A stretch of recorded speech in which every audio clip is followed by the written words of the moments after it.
พออ่ะโอเคให้คำพูดก่อนนะให้เธอมาอ่ะ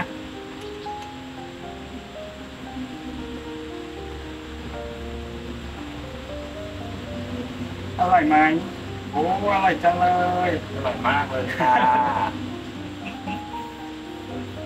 อิ่มแล้วสิส้มโอเปรี้ยวโอหน่อยเคส้มโอโอ้อร่อยอร่อยเลเรียบร้อย ย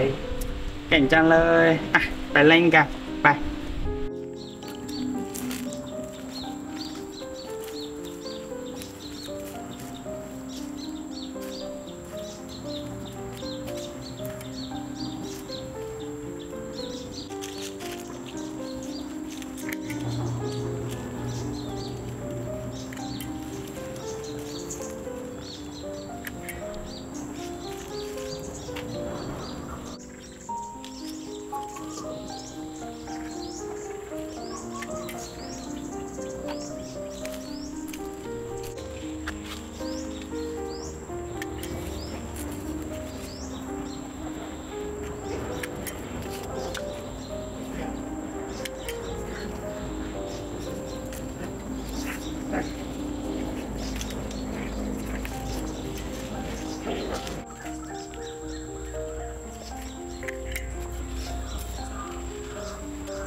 ส้มโอ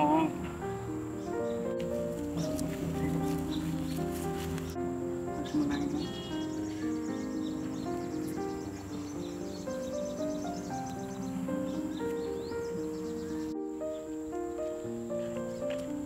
ส้มโอส้มโอกลับแล้ว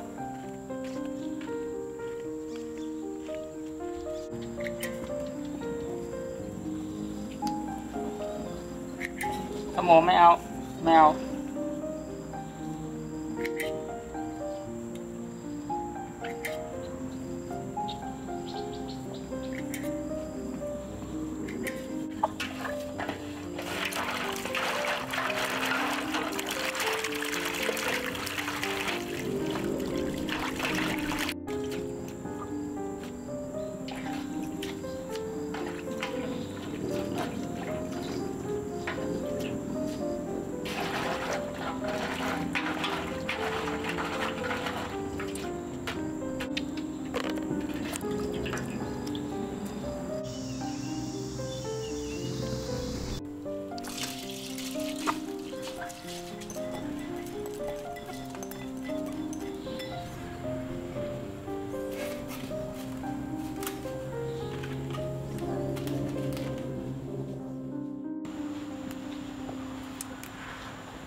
จะได้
กินยังไงอ่ะ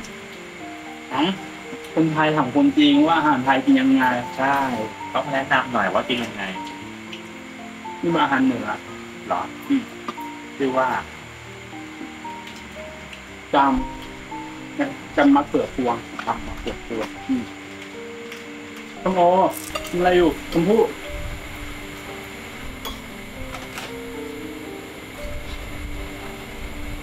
ซองจริงๆอร่อยเหรอ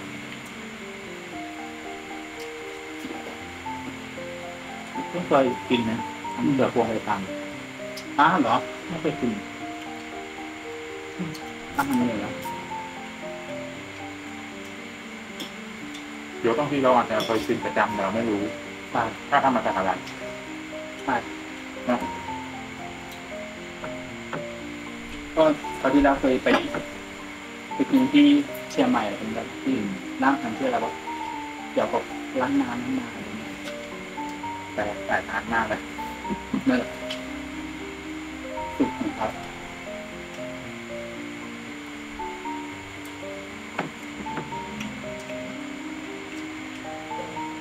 ข้าวเหนียวนี้อย่างนี้อร่อยมันไม่แฉะ